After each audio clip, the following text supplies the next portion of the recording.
Hello Williams class, for your English lesson today, the learning objective is, can I create a toolkit for a non-chronological report? So here is an example of a report's toolkit. You have 5 different sections. The first section says audience, so someone who wants to know about or find out about something. So that is something to remember when you are writing your report. Who are you writing it for? The second section in your report's toolkit could be purpose. That means you're presenting information that is easy to find and understand. Another section in your report's toolkit could be structure. So paragraphs that are not in chronological order and categories with headings and subheadings. That is just a little reminder about the structure of our reports. Language features that you could include is present tense, having formal and impersonal language, technical vocabulary, and then detail when necessary.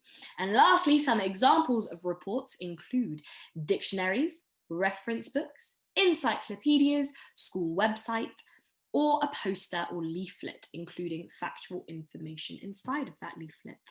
So what is a non-chronological report? Non-chronological means it is not arranged in the order of time.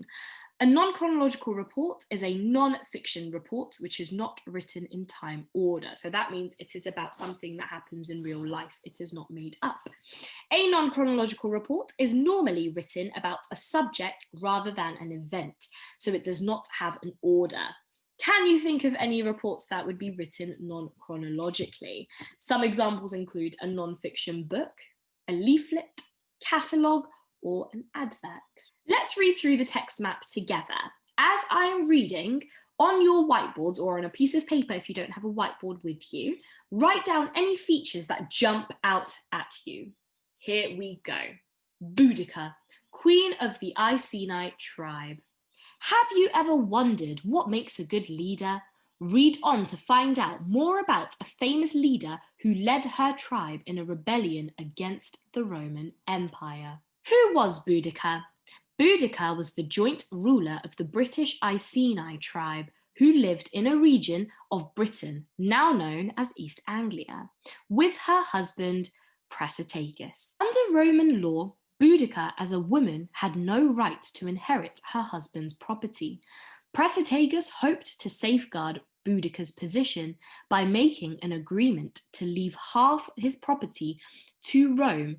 In 59 or 60 AD, Prasutagus died. When Boudica attempted to defy the Romans who had come to seize her property, they had her beaten and attacked her daughters. Physical characteristics. Boudica was a very tall woman with a mass of long red hair.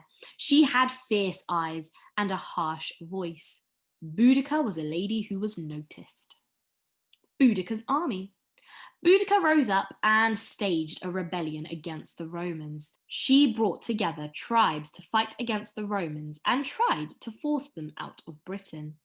Boudica led many against the Roman army and Roman villages.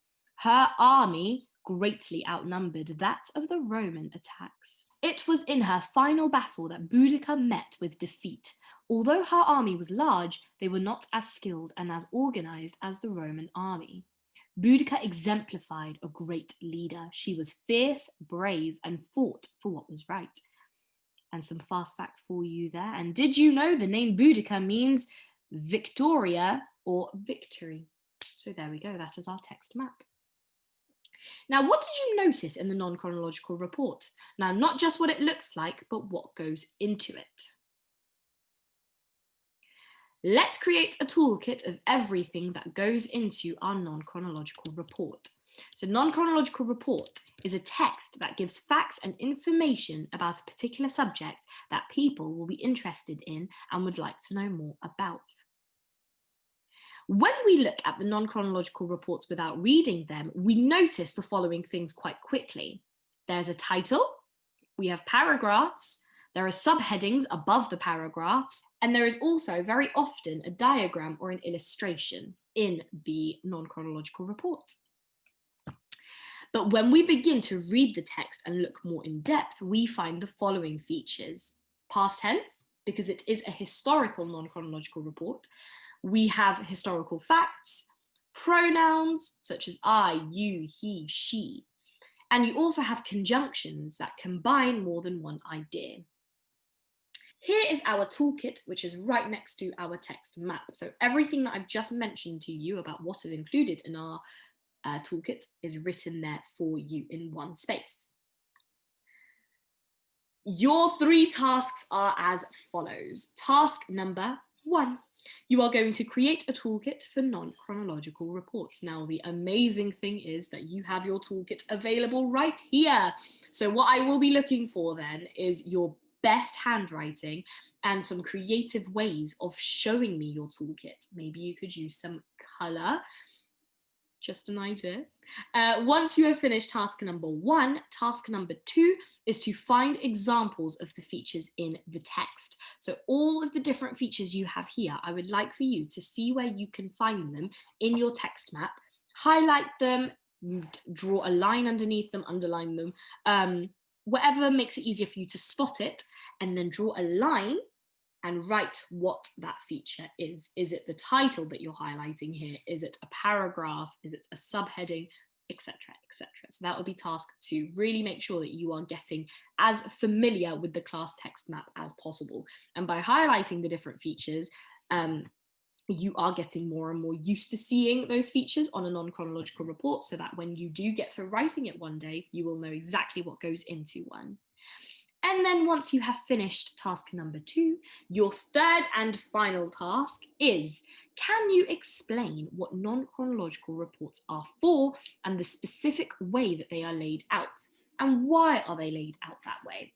So a lot of you in William's class have gotten very creative with the way in which you are showing me your pieces of work. Rather than writing it down, some of you are recording videos of you talking about it, or you just sharing your ideas. That's a really creative way of showing me that you have done your activity. So task 3 could be done in exactly that way, where you are verbally, you're telling me by your voice what non-chronological reports are for. What's the point? Why do we have them? And why are they laid out the way that they are? Why do we have titles? Why do we have subheadings? Why are the non-chronological reports written in paragraphs? What is the point of all of it? This is just a chance for you to get used to seeing what features are in a non-chronological report. Because you're so used to writing instructions, this will help you to step away from that train of thought into something a little bit different. So enjoy William's class, enjoy your labeling, enjoy your toolkit creating. I really look forward to seeing what amazing work you produce from this, and make sure that you post it onto Tapestry. I'll see you very, very soon. Stay safe.